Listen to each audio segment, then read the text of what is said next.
Hey Chris, Song, can you hear me? I can. Can you hear me? I sure can. Alrighty. It's very exciting. This is. I think Hey, it's just gonna be me and you. Is Ross? No, Hey, Hey I look, think guys. it looks. Maestro Hey Mattingly. Steve. Hey, so we're on the Zoom call with our attendees. We have 10 attendees that are already here in the room with us. And kind of Nice. the way this will work is that we're holding the class here in Zoom with attendees who are observing directly what we're doing, and basically that's then streaming out to the etudes.co website and to uh, uh, Facebook and YouTube in several different locations through Restream. So there are people in the background monitoring those channels to see if there are comments that come up, or questions relating to the class, and then we're also monitoring the chats over here. So there's a Q&A feature and chat session that's going on, but you guys don't have to worry about that at all.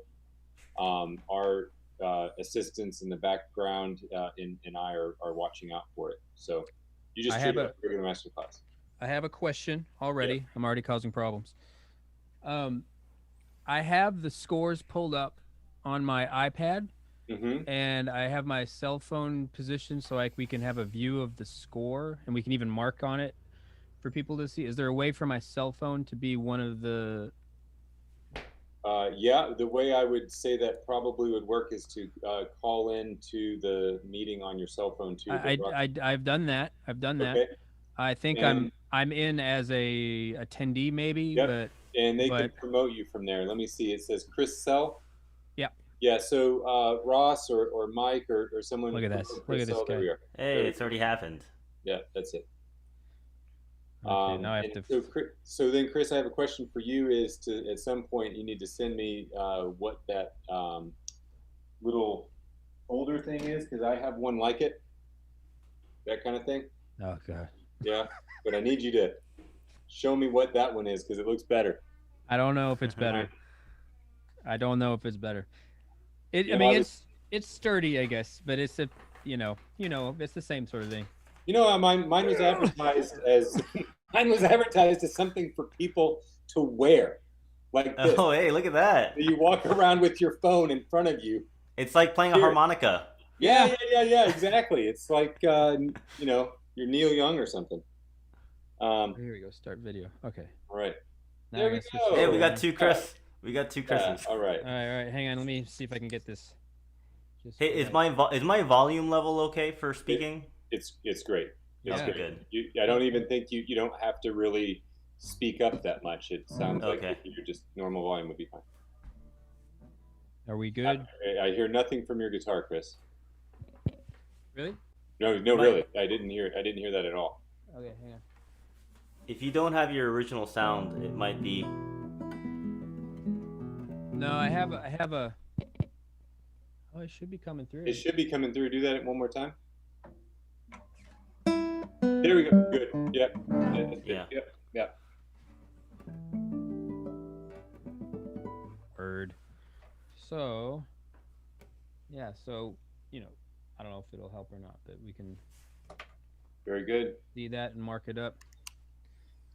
Okay, let's see.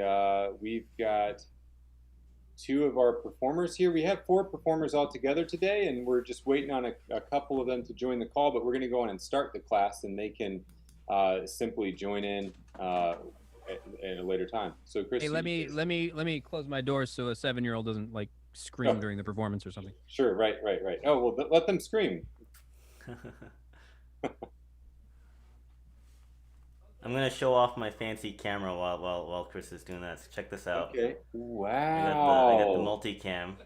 How did you do that? This is the guitar cam. So that's my phone. That's my phone as my secondary uh, Okay, got it. webcam, and So then I'm going through OBS. you're doing OBS. Yes. Very cool. There Okay. you go, man. Look at That's that. nice. Yeah. Look at that. I'll have to try Yeah. it because I've got another webcam, my phone, and my iPad all going at different times, but not that way. That's pretty darn cool. Yeah, there's a thing you have to get like an extra. I don't know if you call it a plugin, but it's like NDI virtual input. Oh, that yeah, you yeah, yeah, use, yeah, yeah, yeah, yeah, and then yeah. like I'm using that into Zoom. Right, right, right, right. Yeah. Cool. All right, well, we are ready, and Sophia Richter will be the first performer today. Sophia, are you there? There she is. Great. Hey, All right. Excellent. isn't this fun? Yeah. So, Sophia, just give us a sound check there. Oh. Hello, we Hi. hear you. Great. Oh, And so Sophia had some rather interesting technical difficulties yesterday with the performance. Someone at her house was doing some work and cut the lines for her Wi-Fi. Oh, So that's never fun. are you on your phone again, Sophia? No, we got it fixed. Thank you. Excellent. Very good. Connect Okay. internet, everything. Yeah. Well, so guys, Sophia is a student of mine here in Louisville. She's attending the Youth Performing Arts School, where she is a guitar major studying with Mike Kagan, and I think she's playing some Villalobos for you today, right? Is Yes. that right? Okay. Excellent. Well, Chris and Sung, Which- I just want to take a second to introduce you as our artists. Dr. Christian Anderson and Dr. Sungmin Shin are two of my very close collaborators in the Tantalus Quartet. They're such great teachers and performers, great friends. It's a treat to have them here in the festival, and I'm looking forward to all they're going to offer in this masterclass. We've got 4 performers in this class, so some of the classes will be a little bit on the short side, but we'll try to leave a little bit of time so we can get in a few Q&A things at the end if we have people who want to chime in. All right. hey, Sophia, which prelude are you playing? Number 1. Number 1. Okay, great.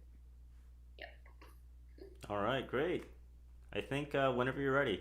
Okay.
All right. Hey. Yeah.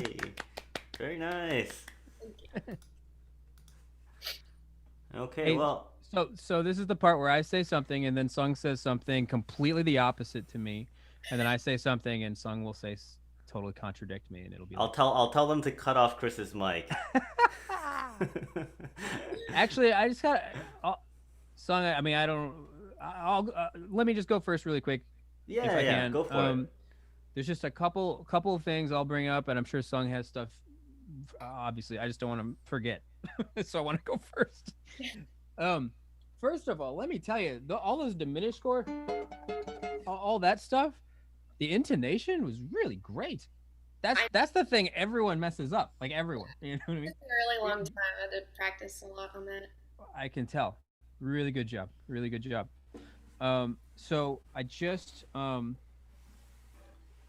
I'm just gonna throw. I don't actually know how much time we have with each student. Do you know, Sung? Yeah, Steve. Can you tell us exactly? You said there's 4 students.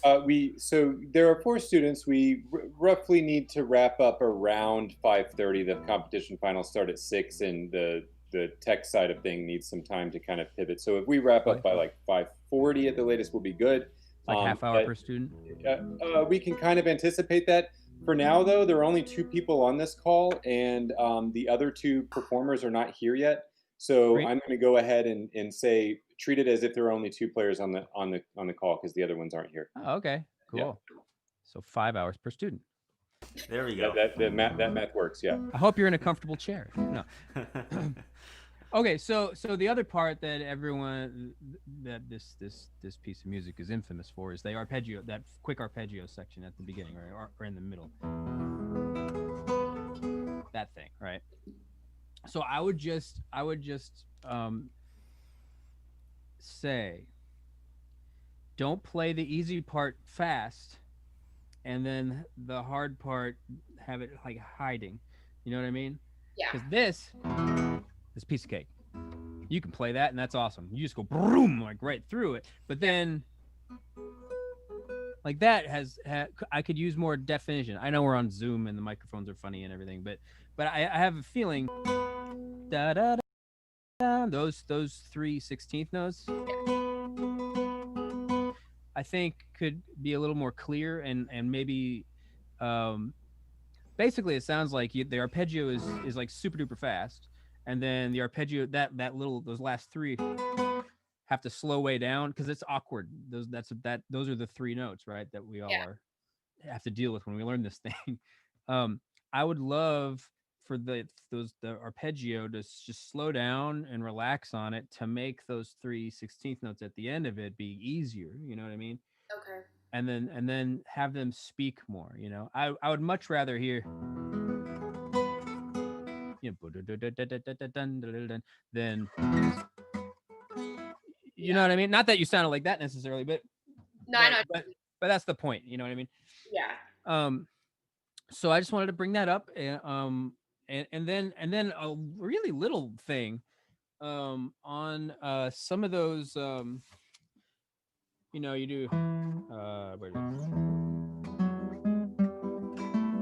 when it comes back to that little jump, the 6th to 4th string jump, you know, when I see you're using PI there. I say, let me show you exactly where it is, just so I know.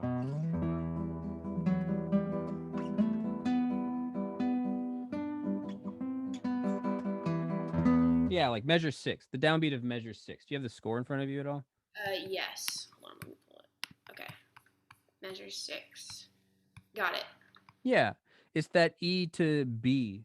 I think you're playing it on the B on the 4th string, right? Yes. Yeah, so I think what you're doing is you're playing your thumb, your P on the 6th string, and then your I finger on that B, right? Yeah. So believe it or not, I think it'll sound better if you it's already broken up. You're already boom, bum, boom, bum. They're not happening together, right? Yeah. So I think it's going to sound better if you just either drag through a muted 5th string or do a little rest stroke jump to the 4th string, you know? Okay. Those are the 2 things that I just wanted to bring up before they left my brain completely. Yeah, so everything Chris is saying is completely wrong. So don't listen to him. No, I'm just kidding. So actually that last point about the thumb on that B, I think actually let me here. I'll do my fancy guitar cam here. So like separating it like that, Yeah. like basically Chris is saying it's gonna have a better tone and it's gonna come out better. And actually I think like stylistic wise, it actually I think works because this piece is it's fairly like romantic in like the style. You know, it's 20th century, but I think Villalobos is channeling very much like a late 19th century style. It's like very much like a romantic style of music, and you have some really phenomenal teachers. I'm sure someone probably mentioned to you it's like very cello like at the very beginning, right? Yeah. Yeah. Yeah, and then like and when you hear that, it's like it really makes a lot of sense. It's just like a cello. It's like a cello solo, you know. Yeah. It's very like a romantic sounding cello solo, and I think stylistically to break up the melody, it's completely the right way to go. Yeah, exactly. Yeah, exactly. If you were thinking of a cellist playing, they would break that up, Yeah, most likely. it's a bowing thing, right? So. Yeah, and then I think even beyond the instrument, like comparing it to the cello, like I think a lot of times when we do instrumental things that are very lyrical like this, so even if you were playing this on a cello, I think the musical goal is to try and imitate the voice. Like if you were imagining this like as being just like a really, well, it is a really beautiful melody, but imagining it like if something like just an amazing singer singing this, being backed up by let's say like an orchestra or something like that, and stylistically and for this kind of music, it's actually important that the melody doesn't always actually exactly line up with the accompaniment. Sometimes it's okay to have like this delay. It's like a specific expressive kind of technique that singers will use. Okay, so yeah, so it doesn't have to like line up exactly. So I think you might have maybe done that because like that makes it line up exactly. Like that's the right way to go, you know. So, but I think you don't have to go with the right way as far as it's like what you're seeing on the page. It has to sound really expressive, you know. So and then one quick technical thing also. So the middle part that Chris was mentioning about the this part, I think. I couldn't tell, but looking at the score, it says to do the thumb swipe. I don't know if you were doing that. Yeah. Wait. Yeah, just play it one more time, just that part.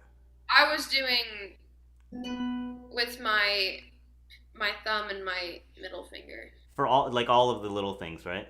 Yeah. Yeah, so I would but I'm also seeing that I think you don't have a thumbnail, right? I do. It's not extreme. It's not very long, is it? Yeah. So you might need to experiment with just drawing up your thumb a little bit longer because this technique will work better if you have a bit of a longer thumbnail. Okay. But yeah, that if you can, I think with the longer thumbnail it will help definitely. But even with the shorter thumbnail, you can try it, just to practice it because I think that fingering works nicely because it's like a lot more effortless rather than like plucking with M and I. Yeah. Like this takes a lot more effort, whereas the thumb, because the thumb's such a dominant finger, it's so easier to get like a stronger tone on it without actually like trying really hard, you know? Yeah. And I think that will help to like basically move that part along while like the melody notes really come through too. Okay. So next, yeah, can you try maybe like play this part like just really slow a few times, just do that little lick, you know? But try using the thumb just to see, and then when you use the thumb, it's just like this very simple down up motion with the down with the thumb and then up with the M finger or I finger. I think I would go with I just personally, but obviously the M finger would work too. Okay. Yeah, just try it nice and slow. Oh, I'm not used to it. So I think in your score it says to do that first one with the fingers. I personally would actually, I think, do all of it with the thumb. But that's I see why whoever wrote in the thing, probably Steve, would Yeah. do with the fingers for the very first one, because it's on the third beat, and it's to like kind of de-emphasize the third beat, and then like I think when you arrive at the downbeat, if you use the thumb, it kind of naturally gives a very good downbeat. But Yeah. yeah, so just for the sake of trying, why don't you do all of it with the thumb, just to try it right now?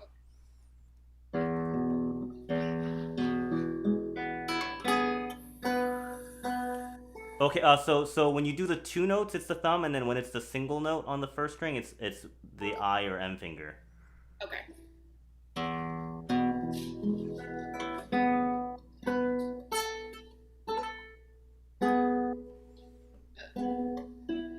Like that.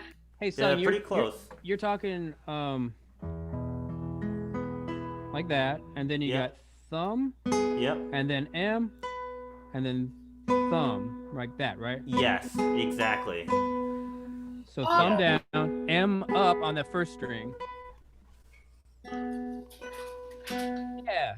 It's almost like a yes. strumming motion, you know, It's your arm is exactly a strumming motion. Yes, yeah, yeah. Actually, I think you don't even do the first part. Just go from here. Just do that a few times. So it's thumb, other finger, thumb, other finger.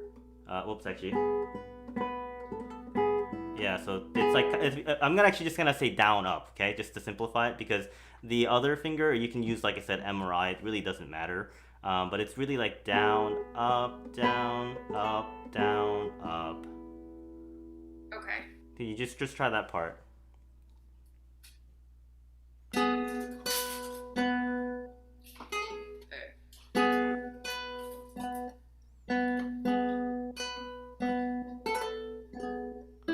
Yes, that was it. Hey, look, and then also nice to kind of really slow things down, because just to make sure like you really remember what's going on there, Yeah. right? Yeah. So yeah, just do it a few times just to get used to it. Okay.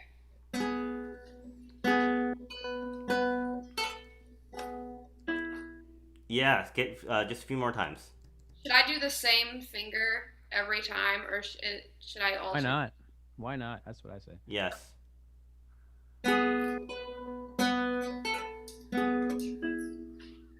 Hey, do you ever, I mean, I don't know your background with guitar. Have you ever played like just hanging out strumming chords with a pick or anything like that? Yeah. Okay, so it really your arm motion, it's like you're holding a pick. You Okay. go down, it's just instead of a pick, when you go down, it's your thumb, and when you come up, it's your M finger. So that way you don't have to feel like you're down and then your hand comes up to the first string and you're waiting for the M to pluck, and it's just more loose, you know. Ba-da-da-da-da-da. Like how would you play it with a pick? That's sort of what you would do, except Hmm. with your thumb and M finger.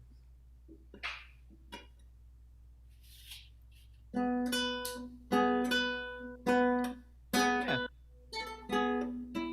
Yeah. Yeah. Yes. Okay. And then one more thing to add to that, just a tiny little detail. Those single notes with the up, you can really de-emphasize those. Because in the score, actually, the notes that we're doing, the double notes, with the thumb, they're actually accented. So the Villalobos really wants them to pop out anyways.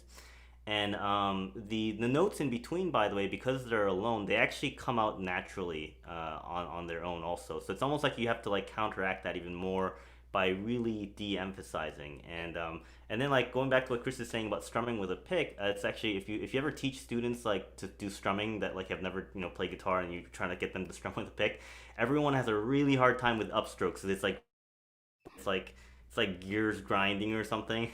But like what ultimately you have to actually have it like be super easy and light on the upstrokes, and you actually like I think intentionally try not to hit all the strings when you're doing upstrokes kind of thing. And obviously here we're only hitting the one string, so if you think of it like just really lightly grazing the string on the way up, it will actually be just enough energy and tone for those notes. Does that make sense? Yeah. Yeah, and then the thumb is like such a strong finger, like you really don't even need to try to make that heavy. That's going to be naturally a bit heavier anyways, right? Yeah. Okay. Yeah, try that one more time. Okay, see, like that was too much on the thumb. It's so easy to overplay with the thumb because it's so heavy. Just barely. Okay.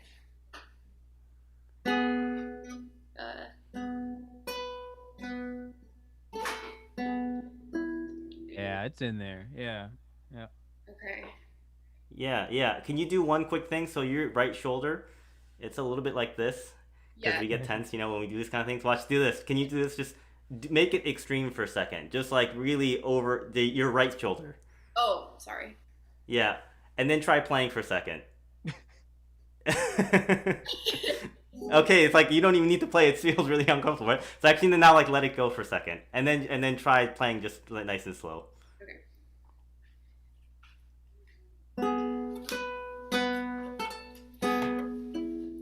Okay, that like looks and sounds like a lot more relaxed already. I don't know if that feels good to you. Yeah, I'm just making sure that I'm trying to not emphasize that the single note as much. Mm-hmm. Yeah. So. Yeah, so I think so. You got the concept. It's just a matter of like just working it into your practice, and then the first part with the sweeping E major chord arpeggio, you just have to like kind of like put on the brakes a little bit. It's Yeah, like driving a Ferrari or something. Like you lightly tap on the gas and or something. Or minivans. Minivans do that too. I don't know. If you know Yes. that. But they're extraordinarily powerful vehicles. Yeah. So just make that arpeggio, just make it more rhythmic, like how would a percussionist play that? They wouldn't go like that. They would even fast. It would still be, intricate and rhythmic. So Yeah, I wanted to take a minute just to talk just generally about the piece, because you've done really great work already, and you had like little things happen, and that's like what happens when you play in this kind of setting. It's obviously even more awkward on Zoom, like are people like actually there kind of thing, but you did overall very well, and you had like little things happen again, but otherwise, the whole piece is really shaping up. But I think it might be nice to start thinking about like what this music makes you feel like when you're playing it, or let's say even if you were hearing someone else play it. And I had never I've played this piece as a student, and I've had many students play it. It's a really great piece to once you're really starting to advance on guitar. It's a really beautiful piece, and I never really thought about it this deeply until you were playing it, just because had to formulate in my head to what to tell you. But so this is what I was imagining. So this piece, what it reminds me of, it's because it's very cinematic. It was almost like, and also because Villa-Lobos is from Brazil, so I was imagining like a movie scene, like you're in Brazil and like you're driving down the coastline, and it's like really beautiful, but it's also like slow motion, because it's like very dramatic, and like there's something you don't know what's gonna happen, but like something like dramatic's gonna happen. So it's like like maybe like the like they did some fun stuff with the color tone, so it looks kind of darker, but it's like sunny. And it's like beachy, but like also dark, and kind of, you know what I mean? It's like slow motion, and it's really cool, but also like kind of like ominous maybe, or something, And then like that's the first part, and it's like you're just driving down the road, and it's like the slow motion thing, and then there's also like a lot of tension, with those like diminished chords, and there's a lot of building up, so there's like a lot of suspense. But then the second part comes, and it's kind of like the camera pans to like closer into the beach. And there's like a nice party happening with like a nice family or something, and like they're just like having a blast because it's like a nice day at the beach. Like they're dancing, and it's all like it's very fun and lively, and and then we have those like big chords. Maybe they're like big waves crashing or something like that on the cliff or something like that, and then it's like the camera kind of continues, and then you're like back in the driver's seat from that first scene where it's like this really dramatic, like cool scene of like. Like the ominous like slow motion like beach scene. Does that make sense?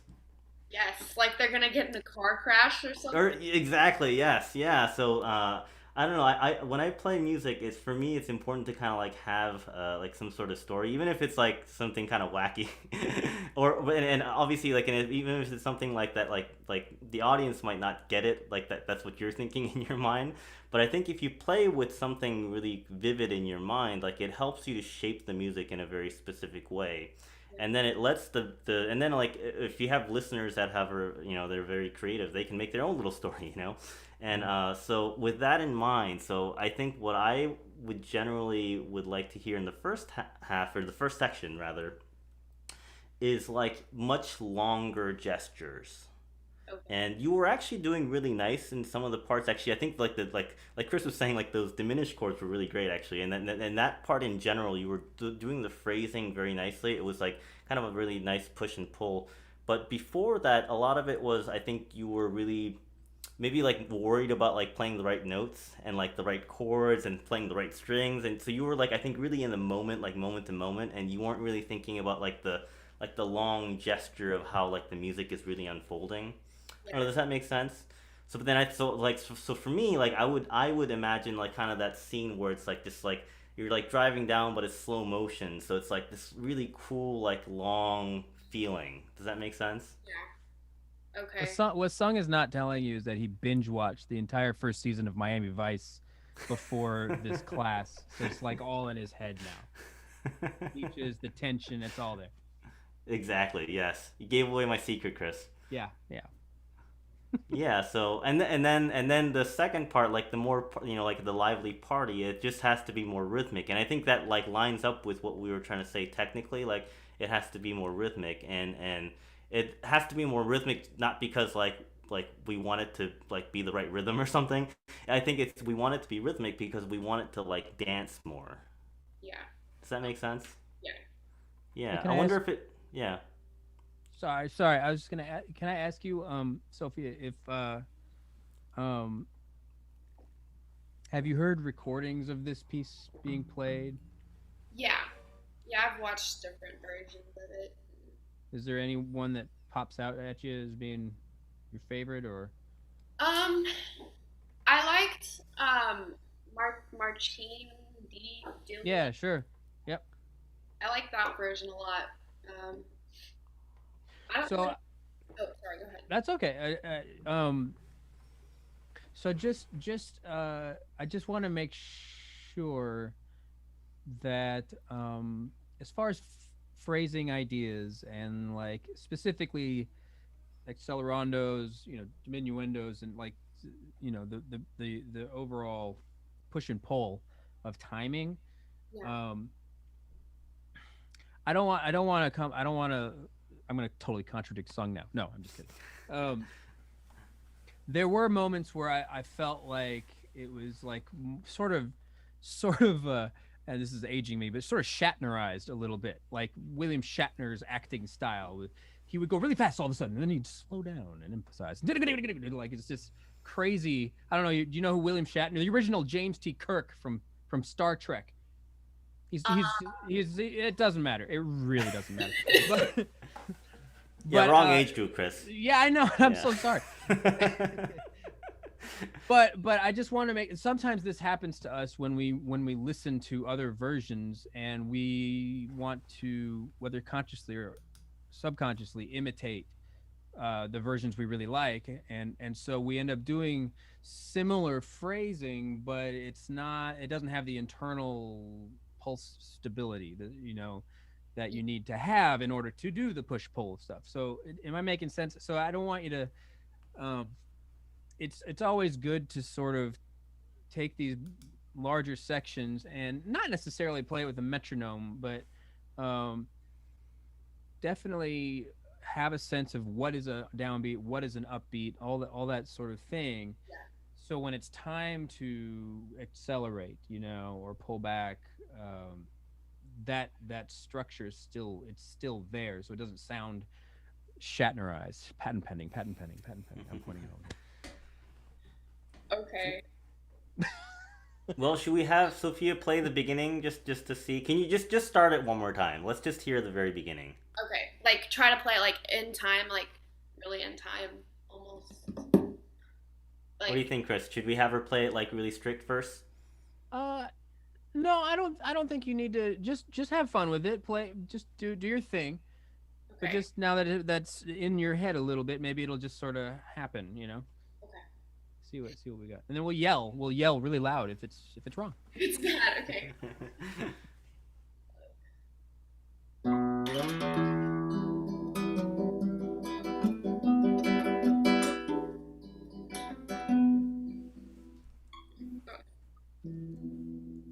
Oh my gosh, I'm so sorry. Wait. Yeah, just start one more time. Okay. Brain fart.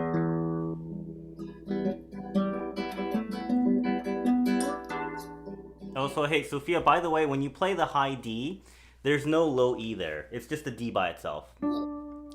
Yeah, that low E thing, I think it happens later when you go up to the F sharp. I think that's the one moment where that happens. Oh, I see. Sorry.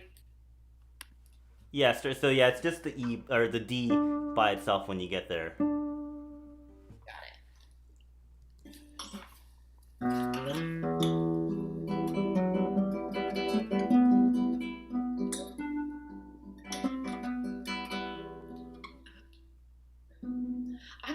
I can't. That's good. That's good. Can you start right where you left off?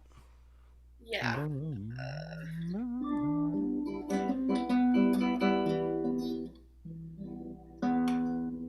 Like. So that would be the thumb all the way for the sixth string and fourth string. Yeah.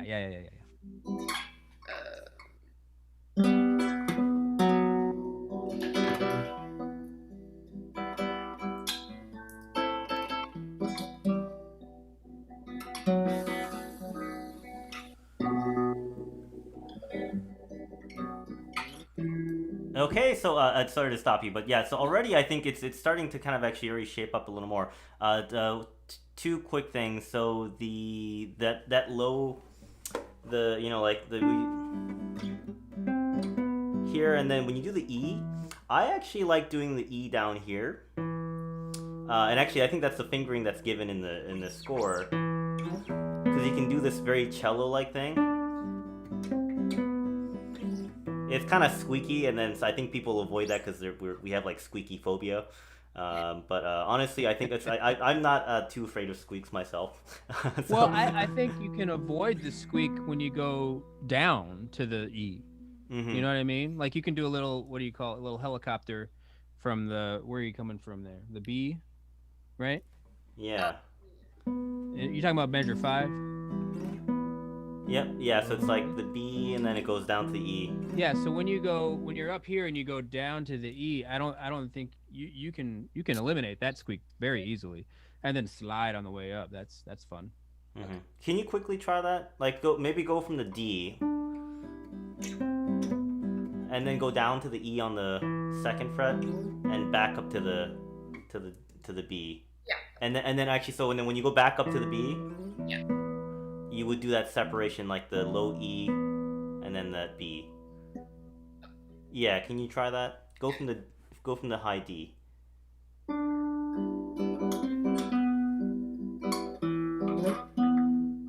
Yeah, like that, but you gotta throw in that low E there. Yeah, same thing.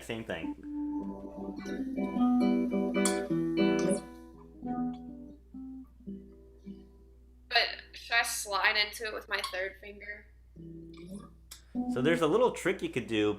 So you can slide up with the 1st finger, but right at the end swap out the 3rd finger. So if you do it slow-mo, it kind of becomes this, and if you do it quickly, it connects over actually. Yeah. It's like you can't tell that I'm swapping the finger unless if you were like really looking at my fingers, you know? Yeah. You're sort of sliding into 7th position and throwing your 3rd finger down at the end. Yes. That's basically what you're doing. Like Okay. you're sliding up to the 7th fret, and then bang, you hit the 9th fret with your. Yeah, third can you finger. try that? From just the. Yeah, let's try the slide for a second. That's the idea.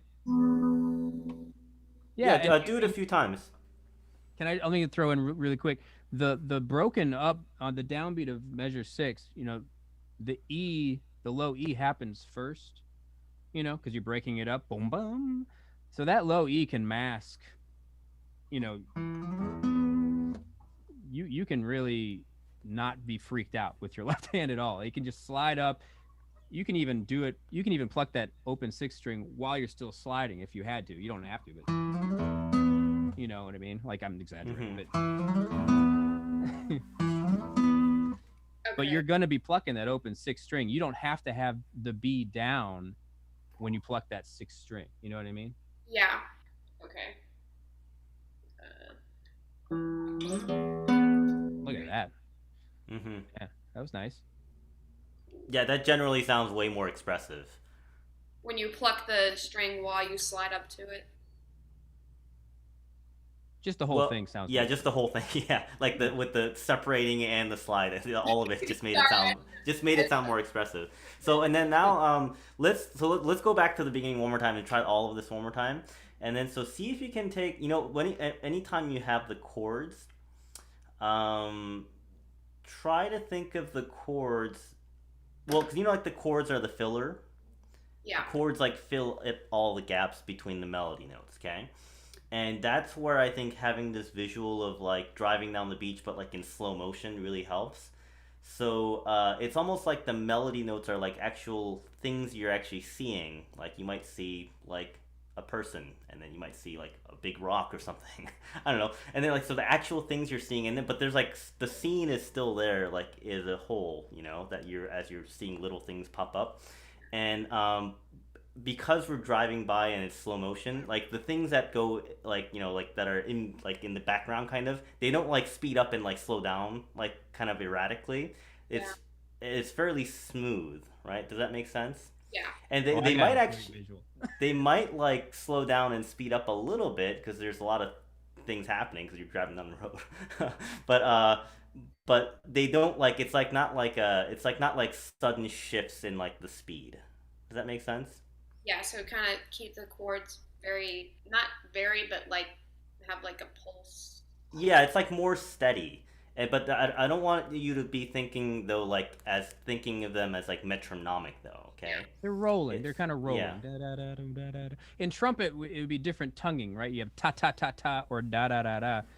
Definitely more the D da da da da da da da da. You know, da, da. Not that speed, but Yeah. the effect is more rolling. You know, Sung hasn't cut his hair since the pandemic and everything, so he's got this nice long. You can see I'm jealous.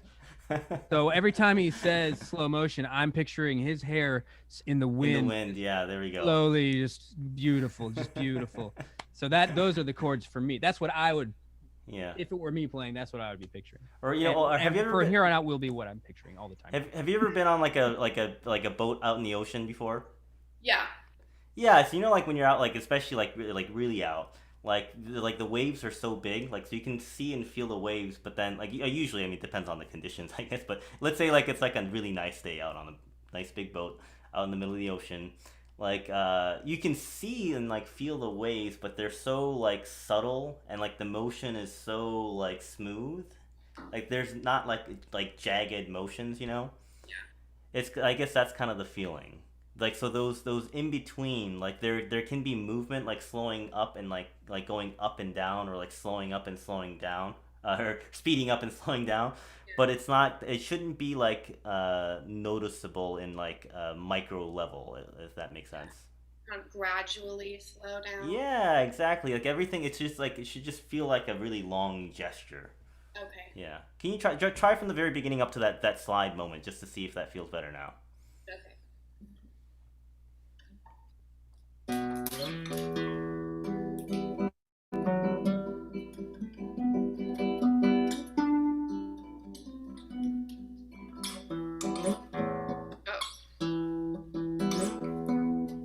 Yeah. But thumb, That, but you got it. It'll be all right. But yeah, with your thumb. Yeah. yeah, that generally like felt so much better now. It's like it just like had like so much more flow to it. Does that make sense? And actually, when you were doing the D, that part you were already doing a really nice job with the slowing down. Like reaching up to the D, you do like because it's like it says to you know slow down in the score, and then and you were feeling that part really well. But it was I think everything in between sometimes it just felt like a little bit like it was like rushed or like kind of slowing down, and like it's almost like it made the listener like focus on every little thing that was happening. Whereas now like I'm really hearing and feeling like the whole thing. Okay. Does that make sense? Yeah. Just okay. I think it makes sense, Sung. All right, good. So I'm not delusional. Well, I think. Well, whoa. Let's pump the brakes. Do you have questions? Do you have anything you want to run by us?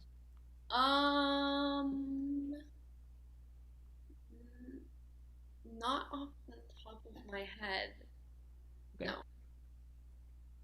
Okay. Just making sure. How long have you been playing this, working on this for now? Like 3 or 4 months. Good, and then so then you got it memorized and everything now. Yeah. Yeah. Yep. This I is all can- great, guys. We're kind of getting right at that transitional point where we should think about the next next two or the next performer. Okay. Yeah, well, I would say, just to wrap it up, it's basically like that feeling that you just got like in that first little part. I think you just need to kind of like apply it to the rest of that section, and you can, I think, still have like fun with like how much you push and pull. It's just, I think the biggest point is that like you don't want to do things where you do things like so much on a micro level. Like things have to be like, I think long gestures is the big thing, I think, for me. Yeah. Yeah. Anything else, Chris? No, it really covers it's an awesome amount of information that you have right now. And it's worth really thinking about. Like, try to think about it today versus tomorrow, so you remembers. I mean, I think Steve's recording these anyway. Maybe you can have access to it. But yeah, I think always when it comes, what Sung was saying, when it comes right down to it, your music is just try to imitate the voice, whether it's singing or, as far as timing, it can be something as simple as like what would a conversation sound like in this rhythm, because basically the opening is all eighth notes. Boom dun dun dun boom dun boom dun dun dun boom dun boom dun dun dun. So you want to keep that organic, obviously, and you're doing really well with that. But a really good check on yourself would be to just how fast is too fast. You know what I mean? Yeah. What would the conversation sound like if these weren't pitches and notes, but like someone just talking all of a sudden, like that'd be a weird conversation. You know what I mean? Like, things can get emotional, and people's voices can, the volume can come up, or you can start talking faster, but you don't want to like, You want to make it gradual, not yeah, just. keep it gradual, but keep it like in context. That's what I'm saying. Like, if you're talking about a subject that requires sort of a nice, like, slow paced conversation, kind of like what we're having right now. This is all, everything I'm saying is da da da da da da da da like that. It's never going da da da da da, which would be a terrible way to teach. But I mean, unless we were talking about something like, I don't know what, like a race car, a race or something, where or horse race or something, where the guy's like, just everything's intense, and look, that wouldn't make sense in the opening of this piece. You know what I mean? So that's in context, it makes no sense. So that's like what Sung was saying. I'm just adding on to that, really, or piggybacking onto that. That's what the business people say. You know what I mean? Like, just always think voice, whether it's singing or conversation. Okay. That was helpful. Yeah, that makes a lot more sense, because I always have trouble like figuring out when to slow down whenever it's not just like written in the score, but like when to like just kind of Sure. slow down and speed up. So. Yeah. Like Sung was saying, pick a scene, make a scene out of it. What are they talking about? What is it that they're showing? And it'll add it. It doesn't matter if anyone else knows what you're thinking about. It just does not matter. It just will give the music you're playing this cohesiveness that a listener can hear, and will feel good for you to play, because it just makes everything more natural feeling for you, which will always make it good when you're listening to it.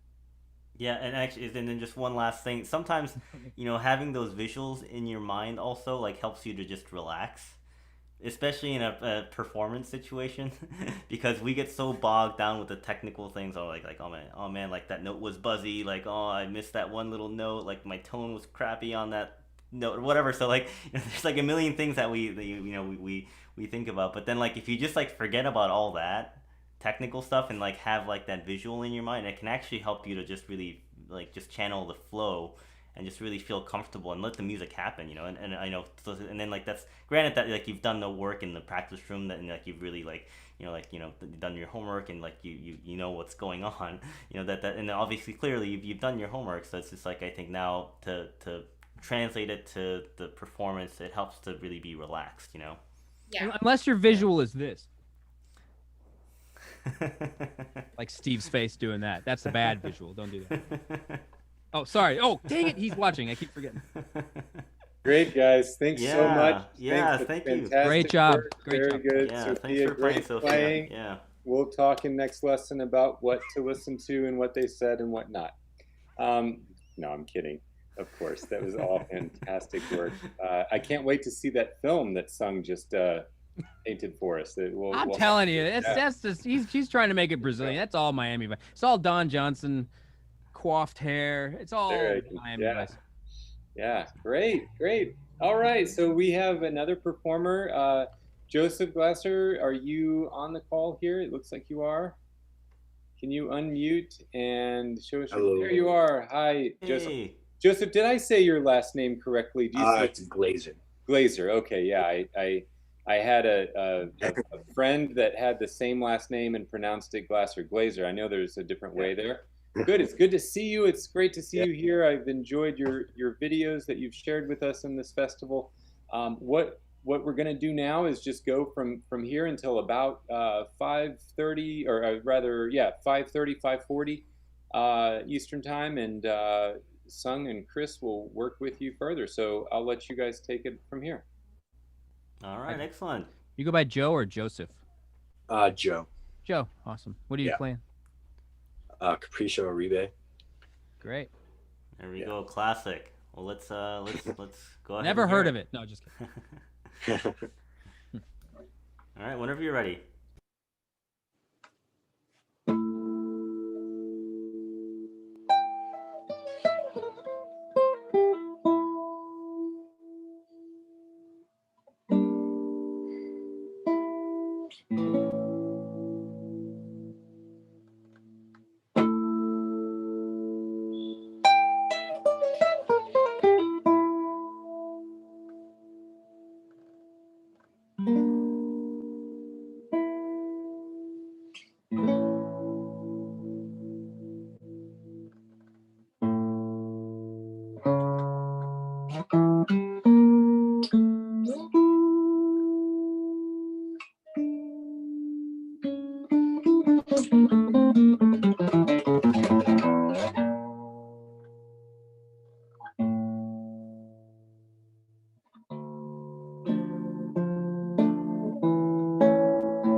Nice. Well done. Yeah, very nice. Beautiful playing. Excellent. Very nice. Maybe just quickly before we jump in, just Joe, if you could just quickly tell us a little bit more about yourself. You know, where you're from, who who you study with, and how long you've been playing, all that kind of stuff. Just tell us a little more about yourself. You know. I've been playing for like 9 years, and I live in Missouri, and I study with the Child Bloom program, and my teacher is Alyssa Caitlin, and I don't know. Very cool. I'm in high school. I'm a junior. Yeah. Excellent. Well, you've clearly done well, and you clearly have a very great teacher, which is really nice. I don't know if Chris, if you know Alyssa. I don't know Alyssa. I'm gonna say yes in case she sees this. I maybe when I don't know. Guys, I know the program well, and one of her former students is a student here at U of L now, who then went on and studied. Yeah, Jake. Jake, exactly. Yeah. And Jake is in the finals in the competition. Yeah. Too. Oh, So excellent. you guys have had very good teachers there. Yeah. Great programs. Yeah. I know of Child Bloom just through my time in Texas. So it's not totally surprising that you're playing the way you are. So that's great. That's good. Okay, so I have just a few notes in this little score I have. Sung, how do you want to do it, buddy? Yeah, why don't you? We can do a similar format. I have a nice little story made up for this one also. I bet. So I'll save it, but maybe quickly do your little things, and then I'll share my fun story. Quickly go through your things so I can actually teach him. Well, I also don't want you to forget all your notes, because I have it's kind of a depressing story actually. So. Oh well, good. We'll all look forward to that. That's fantastic. All right, man. No, I just got some things here, really quick. So like the opening. Do you have the score in front of you? Yeah. Okay. So, what is it? The third bar? It's the note, the E right before the last chord in that repeated section there. That one. Yeah, and then you go to the A major chord, right? Yeah. Yeah. So, I got a tune. I really hear that more as that beat as a dotted 8/16. the way it's written. Oh yeah. Now was trying to draw- that doesn't mean you can't take your time. You can take your time, but I still like the relationship, the spatial relationship of bum, bum, bum, or Okay. bum. What I don't Mhm. want is a fermata over that E, you know? Yeah. That makes sense.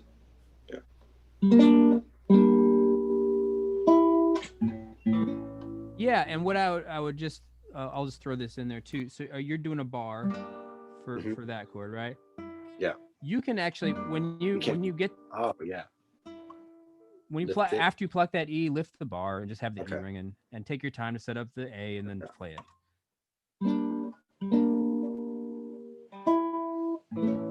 Yeah, I would lift it after Yeah. you pluck the E. After. Okay. Just so it's like an instance Yeah. of overlap. Mhm. Yeah, something Okay. like that. Something Yeah. like that. Okay, so and that happens both times. Okay, that's good. I also like at the very right after the repeat there.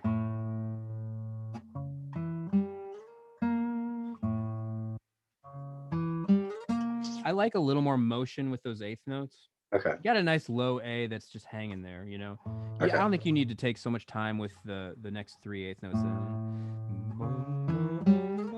Let it climb Okay. to that B flat or whatever it is. Try that for me, would you?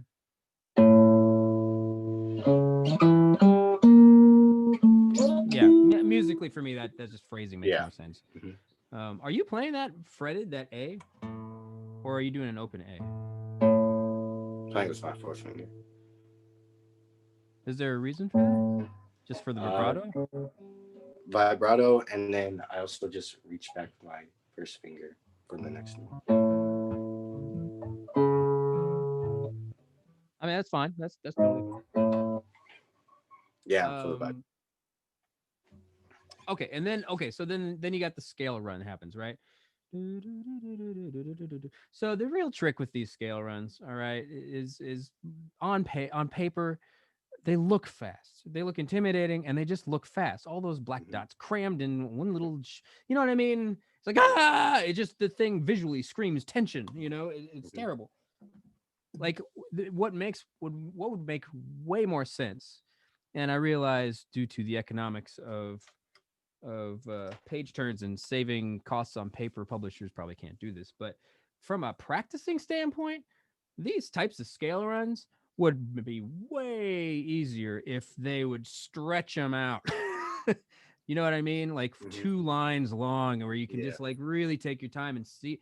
That's what you want to feel. The way that would look is what you want to feel when you play it. Okay. You know what I mean? Yeah. So anyway, having said all that, the trick really is those last like 4, 5 notes of the run. If you want to play fast, focus on those notes. Don't feel like you have to play, you know.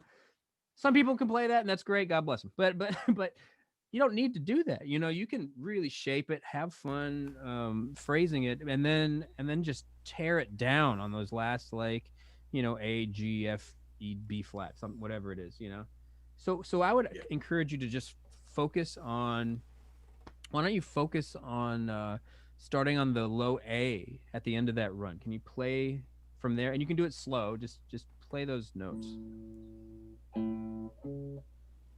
Okay, so it'd be A, G. Oh. Yeah, just those. And even to the B flat and finish it out. Yeah, now play them and da da da da dum.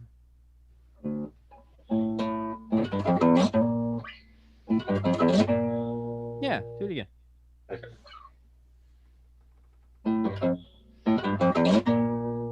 So every note that happens before that, it doesn't have to be that fast. Okay. That's as fast as you're gonna play. You know what I mean?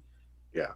At the fastest. So that means if you just backtrack a little bit, you can then start to tell. You can map out your speeds. Like what will lead up to that speed comfortably. That's what you should do. Okay. You know what I mean? So maybe Yeah. just for fun, just take it the top of the run now, and don't be freaked out. Just let it sing a little bit more.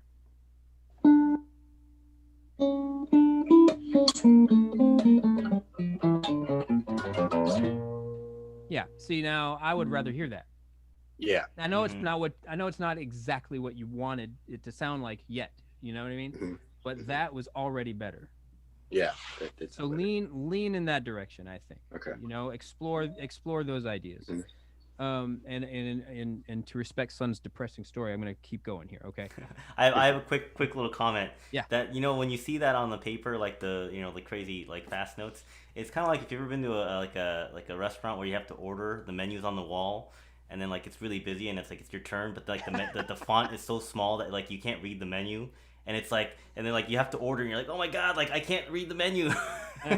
It's just a quarter pounder with cheese, yeah, dude. Yeah. So, it's like you should have studied the menu before you got there, kind of thing.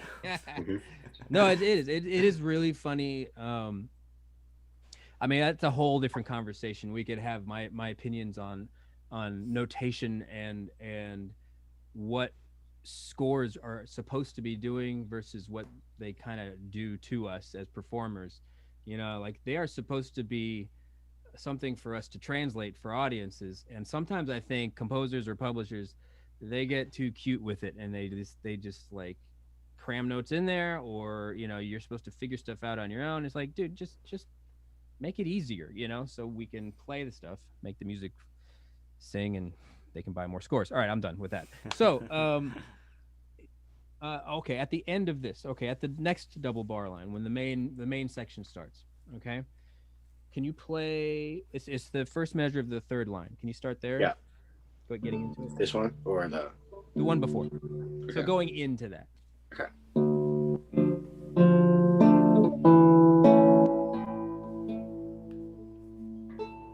Yeah. So we're in the key of D minor. Yeah. Mhm. Okay. Do you know in your all your child blooming, have they talked about like dominants and tonics and these sort of things, fives and ones? Does that ever not come too up? much. So No. you'll get to all that eventually, Mhm. all of that fun stuff. But really, in tonal music, in this kind of music, you're gonna find one of the most important things is the 5 chord to a 1 chord. In this instance, in the key of D minor, it's an A or an A7, A major, to a D minor. It sets up so much. Bum, bum, right? Yeah. So it's really good to hear that. Don't think of these pitches as just here's some pitches I have to get through before I can get to the main section. Really hear the relationship between that. Those two A's are huge. They're huge in this piece. A, and they go to that low D. Boom, boom. Yeah. So we have. I don't know if you can hear me, okay, but.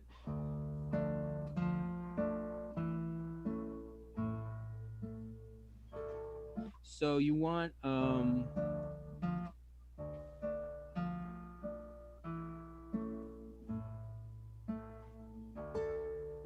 boom. And you can, and wherever you play the A is fine. But I think I play it on the 4th string, 7th fret. And you can hang on to it. That's nice. I might do that actually. Yeah, because it puts you in position, right? Yeah, it puts you in position. You can hold it now let me ask you another quick question. And tell me if I'm going too fast, and I'm sorry. But how are your rest strokes on with your thumb? Move your left hand a little, so I can see. Yeah. Now just do a 6-string rest stroke for me. Now do it a little more lighter. Yeah, that's what you want for the first downbeat there, because one, it sounds good, but it kills the 5th string from the previous measure. Because what I'm getting is this. Yeah. This, when all you want is that. and that will enhance the 5-1. Okay. See if I can hit those notes. That's good. So I want you to listen for that. It happens all through the piece, but it touches on the 5-1 relationship, but it also touches on guitar. When we have open strings, they can ring over each other across bar lines and stuff, and it's a good technique to learn how to kill those. In this instance, it's super easy because you just got to do a light rest stroke and you're good. The other thing I wanted to make sure I bring up is the melody note. Everyone does this. Don't think this is unique to you at all. But the melody note is A, quarter, right?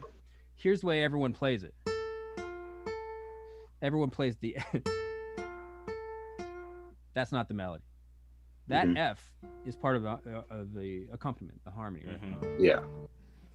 I would rather you blow on that second string to get the F to come out.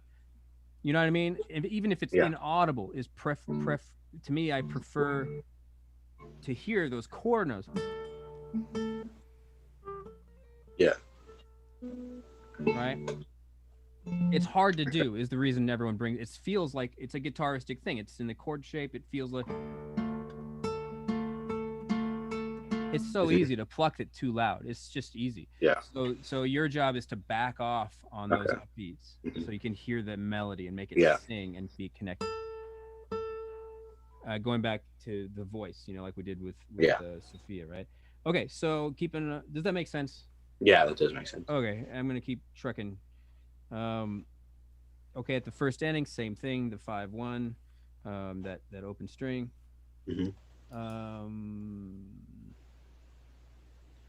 don't know why I circled that. That'll come to me. So any of those scale runs, do it slower. Focus on the last 4 or 5 notes of it. Okay.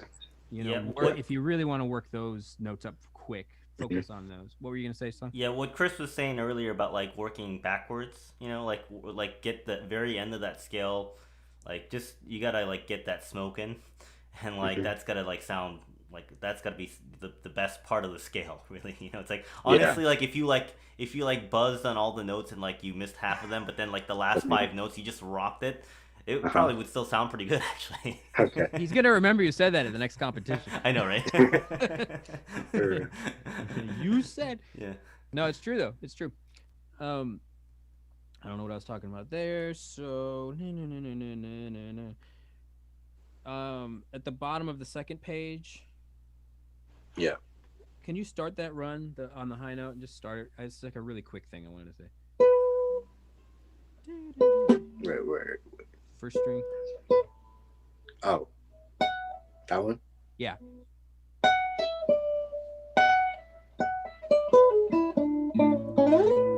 So yeah, what I want you to make sure you don't rush through on the downbeat of that second bar there. Okay. The D to C sharps, both those C sharps.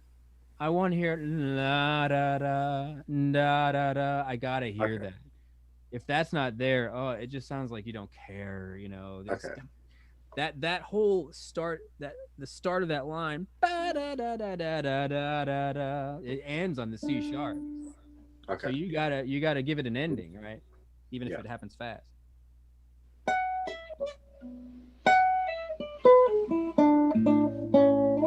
So the pull off, make sure the descending slur, you have both fingers down. The C sharp and D have to both be down before you can pull it off the string, right? That's better. So when you get down to that D on the on the second string there, make sure both fingers are down together. Yeah.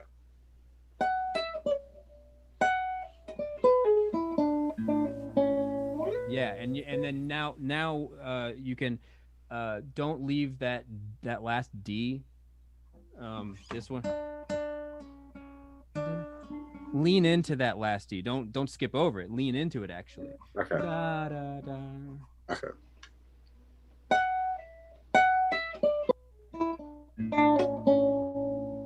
It's better, but I think you can still take just a hair more time on it. Okay.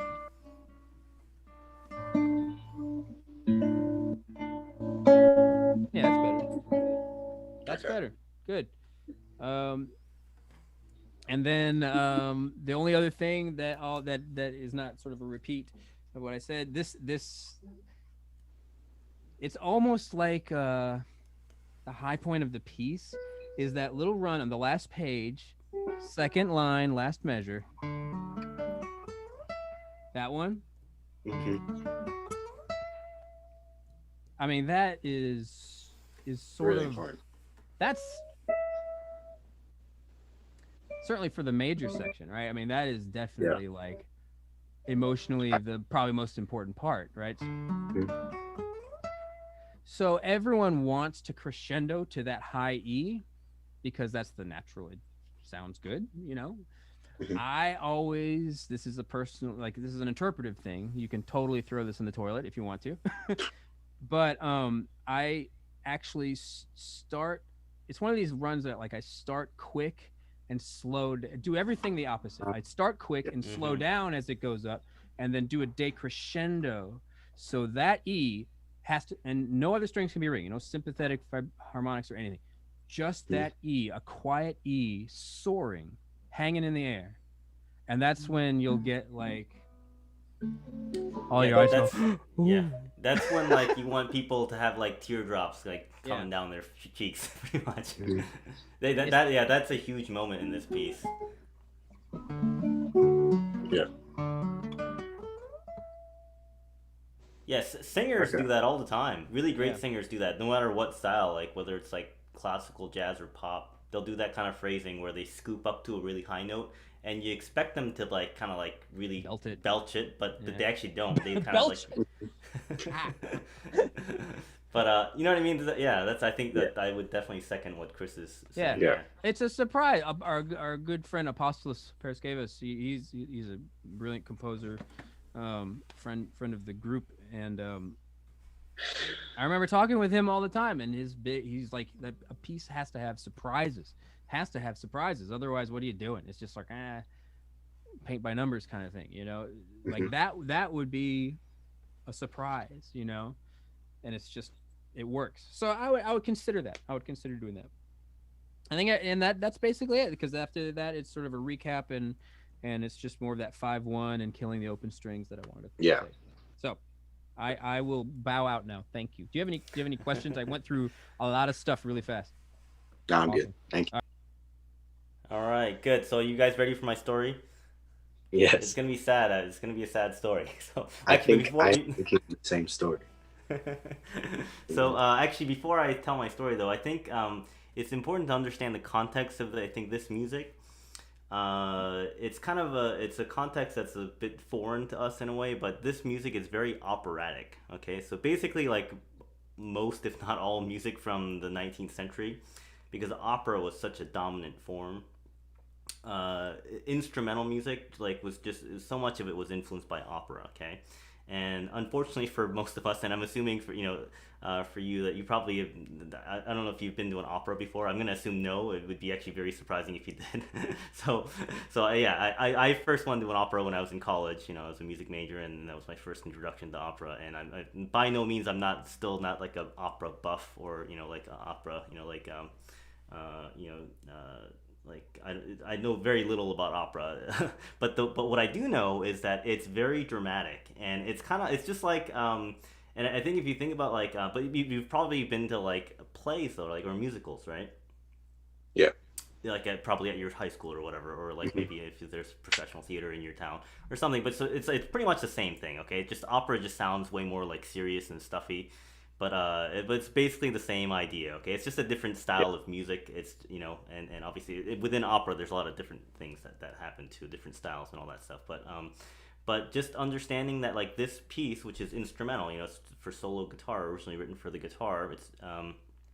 It really draws inspiration from operatic music, so vocal music. And making the melody sing and all that stuff, and you're already doing a really great job of bringing out the melody in general, and you have a really nice balance, mostly, and then that's already happening good. But the other part of like the influence of opera is the dramatic part, okay? So the kind of like just the just the drama of opera. It's like I don't know if you ever watch like soap operas. You might maybe don't haven't seen soap operas, but I'm sure you know about soap operas. They're like they're Yeah. like very like overly romanticized and like very like like just over Here dramatic, we and it's go. just like unrealistic but like kind of realistic at the same time. Song's talking about his stories again. Here we go. Exactly, like crazy stories. So here's the thing. So usually for this piece, I would kind of like think of like in terms. So, and in most typical operas, especially romantic era, like 19th century operas, they're like always some sort of like like issues with lovers. Like there's usually like some sort of like weird, bizarre love triangle, and bizarre things happen. Kind of like soap operas or something, okay? But here's what I was thinking. That's what the kind of typical story that I would tell. Like it's like you have a character, and then like maybe like the character's lover dies, and then it's like you're really sad, but then but they came back to life or something, or they weren't dead or something. But then like they find out like that they got married to like your cousin or something. I don't know, something that's like very operatic, very soap opera, So, but I'm not gonna go down that route today. So my route is, because we're all experiencing this the pandemic. I think we're gonna try and see if we can tie it in. So it's kind of like the piece. You have this like very dramatic introduction, and it's very mysterious at the very beginning. Obviously, and I think that has a very like Spanishy flavor to it, like the Arabic, Capriccio Arabe, so it's like that Arabic Moorish influence of Spanish music, and that's obviously a part of it, the sound. So, but in general, that introduction kind of sets up the tone, and it's very mysterious. And then when the actual theme happens, it's a fairly like almost like very mournful in a way. Like it's a very because it's a very it's very sad. It's a very it's a very deep, and then also on the guitar, this D minor, like with that low D, it's just such a deep sound. Like it's just a very deep, sad sound. It's the saddest of all keys, man. Yes, it's the saddest of all keys. Aging myself Yeah. again. Have you ever seen Spinal Tap? No. Now, if you want to get Chris's rock references, go watch Spinal Tap after this masterclass, okay? Okay. Maybe you're not We allowed can to. officially stop making that reference. I've tried. No student under Every- the age every of 30 semester. gets it. Yeah, No every way. semester I ask my class who's seen Spinal Tap, and it's like one person, and then like the last year and a half, zero. It's a sad state of affairs. Right? Anyway, so D minor, very sad key. So it's like the main theme. It's like the pandemic. It's just like we're all sad. We're just all depressed. Like no one's really happy about this, whole situation. I don't think. maybe Jeff Bezos is happy or something. I don't know. But the rest of us, we're not happy. And then that's the whole first page. It's the main theme, right? Mhm. And then the second page, we modulate. I'm going to use some fancy music theory words here. Modulate. We move to the key of actually, I'm going to see if you can figure this out. The play. The very top of the second page. Yeah. Can you just play like a measure or so?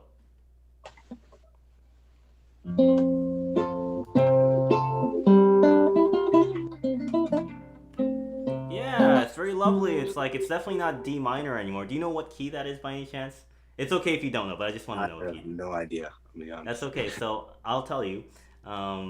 It's the key of F major. Okay. F major. It's the key of F major, and in music theory speak, it's what we call the relative major key of D minor. So it's a pretty smooth transition. Like when that transition happens from D minor to F, it doesn't it's definitely like a complete change in mood, but it's also not like abrupt. Mhm. You know what I mean? So Yeah. it's a pretty seamless transition. And it's kind of nice, and it's because it's the relative keys. Okay. So it's almost like this part of it's like hey, it's like you're like daydreaming about like the before times, like how nice it was before the pandemic. It's like, yeah, life was really lovely. Like we could go to places and like meet Yeah. people and hug people. And that's this part. It's definitely not the D minor sadness, right? So, but here's the thing, and you keep going, and then about the third line into that second page. Can you actually? Why don't you just play from the beginning of the top of that second page? Just play, and I'll stop you when it gets to this next part. Yeah, just go for it, and then just try to channel this really nice, feeling. Yeah.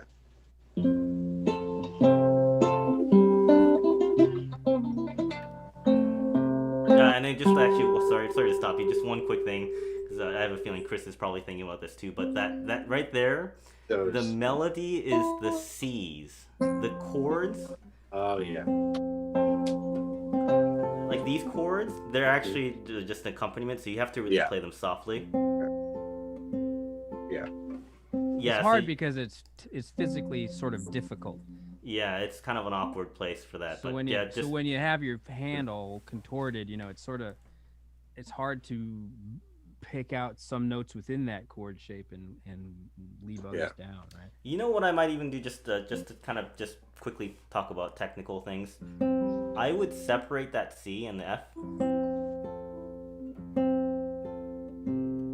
You see what I'm doing? And like that gives me, I'm not even doing a rest stroke on this note. You could actually if you want, but I'm just separating it and just giving it a little more. Can you try that? I'm playing the thumb first and then playing the melody note. Yes. Yeah. Yeah. Yeah, that's the kind of moment like where the singer would be slightly behind like the band, and actually completely is okay, and it makes the melody note really cut through. It's like So yeah, just sorry, I just wanted to kind of clear that technical thing up, but just play it and then just keep going.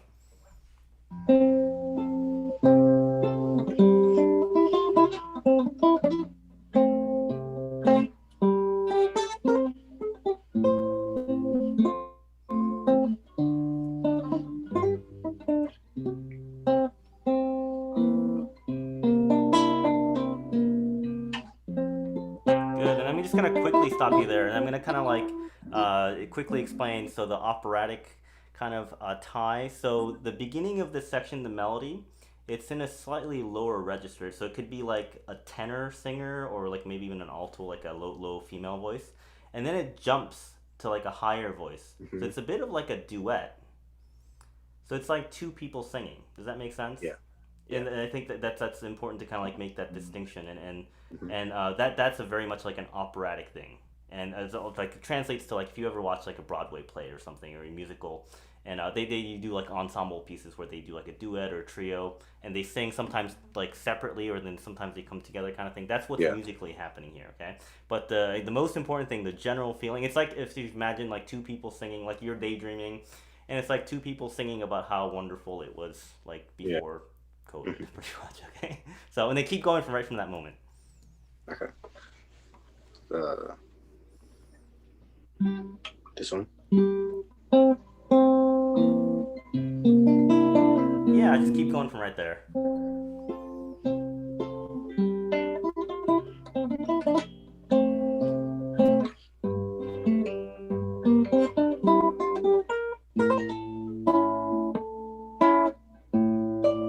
Okay, and then quickly pause right here.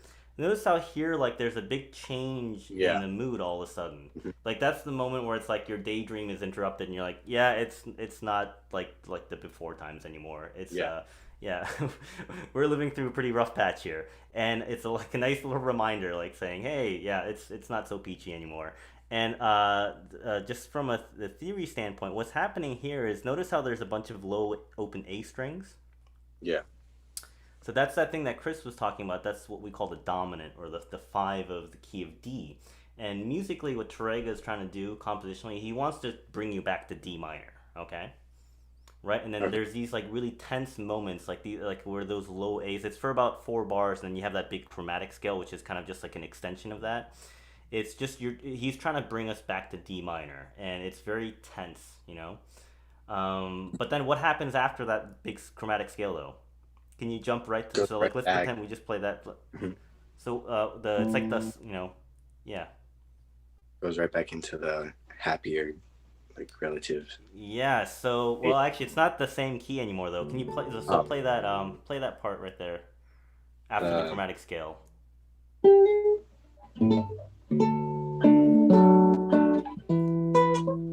Yeah. What key is this? Do you want to try and guess? It's definitely major again, but it's not F major anymore. Isn't it? I'll give you a big hint. What's the low note there? Oh wait, A major. What's the low note? D major. Yeah, it's just a D major chord there. Yeah. Yeah, so And if we like play a nice big, D major chord here, it's like you can really hear it. It's like that's the key that we Yeah. got. And for me, it's like this part. It's like now it's like trying to like daydream of like, okay, when this is over, we're all gonna be so happy.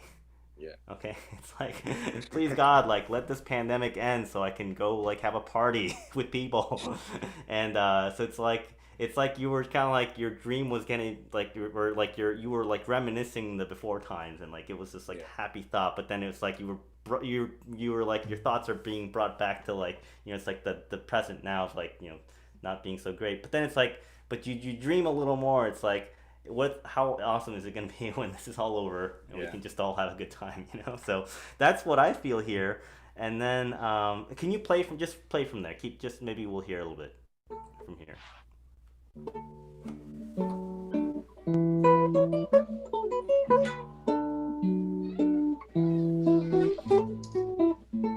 Right. I keep messing up that loner.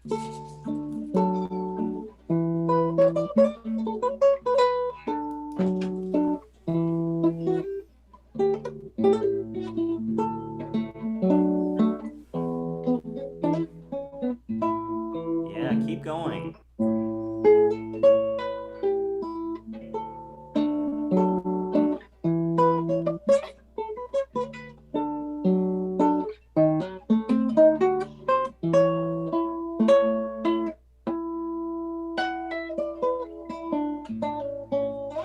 Little callback from the intro. Yeah.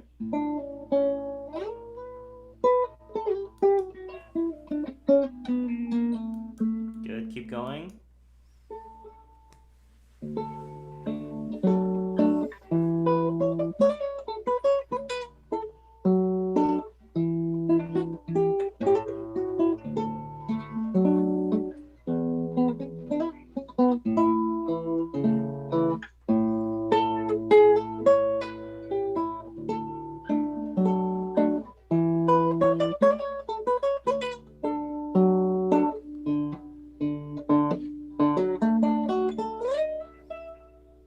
Yeah.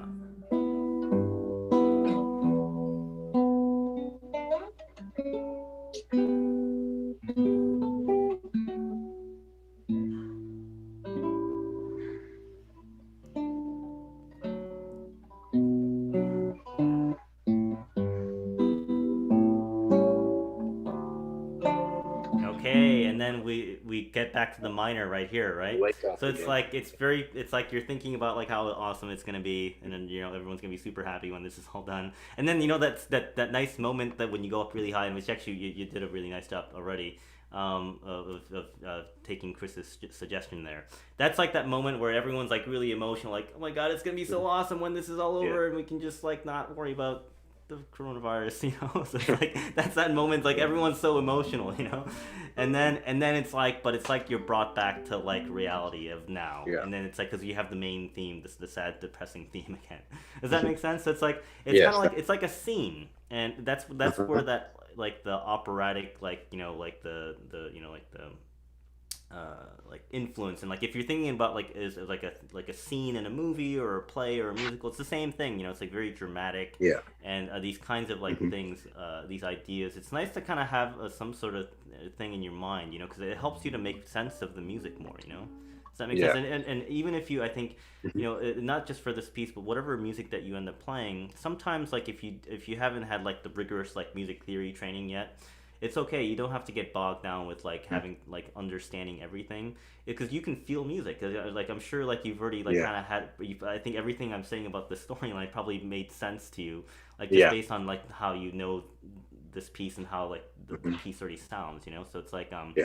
you don't have to always get too bogged down with the details of it, but just the general feeling of it. And then I think trying to like kind of like really, because at the same time music is fairly abstract, just by itself, especially instrumental music, when there's no lyrics and there's no like real like themes you can really kind of clearly just really see.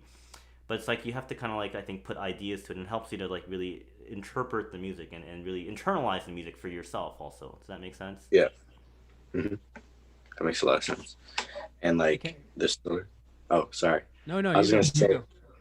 like the story that you created, like, is like really similar to like the story that I had, except for it was like this dude, like it was during like COVID, and then like he found like a love, and then like she died of COVID. That's what I was thinking. There you go. Hey, that's like He opera beat right you. there. He man. beat your story. I know. Boom. Dude, you should be writing operas. Or soap opera. Or soap, like script for soap operas. Yeah. I know you gotta go, but hey, I just want to add one really simple thing. Like talking about all this music theory and everything, the 5-1 relationship. If you know how to breathe, you know 5-1. Inhale is 5, exhale is 1. All right, it's that simple. Okay. Like inhale, you get a little tension. Exhale, release tension. That's sort of the crux of it right there. And you know, again, those melody notes. Make sure those are quarter notes, and you'll start to see that throughout the piece in different sections, like Sung pointed out. And that one cool, you'll also start to see stuff like this. Sorry, not like that. That line, there's an answer to that line that happens the next measure, right? This thing. That is just as... That is right here. Right? That is directly related. So don't think that's just another lick you got to learn. Like really hear how those two belong together, you know? So stuff like that happens throughout this whole piece. Now I'm done. So great.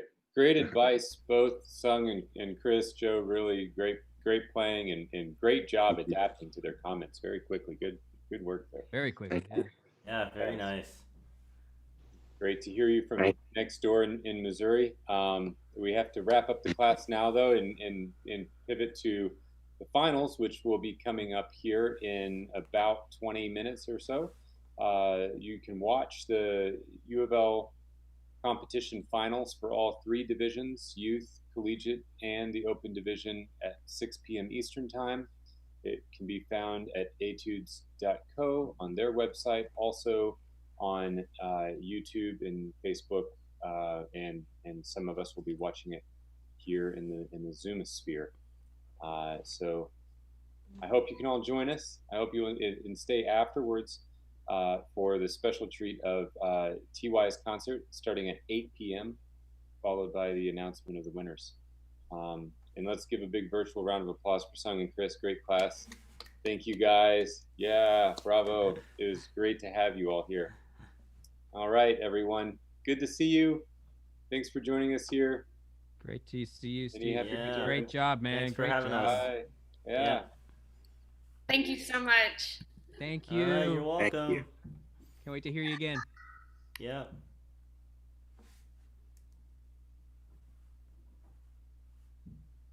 Sung, we should just hang out and drink beer, right? Yes. That's We're gonna hijack the competition. Actually, we should just play, and then that'll be the competition finals. Oh, I see. Yeah. Yeah. Absolutely. Play Twinkle Twinkle, variations on a theme, and I even after doing that, I'd still lose. That's all right. I think they're still recording, actually. Yeah, good. They should be. They should be. We are. I was just about to say, it's just to kind of quote Reno, you're on. Your mic is on. Yes. Yeah. So if you just want to riff on ideas and kind of add to the recording, fantastic. But otherwise, we should do this like. 6 inches. It's great seeing you guys. You too, man. Yeah, man. Thank you so much. This was. You're I welcome. haven't done this in so long.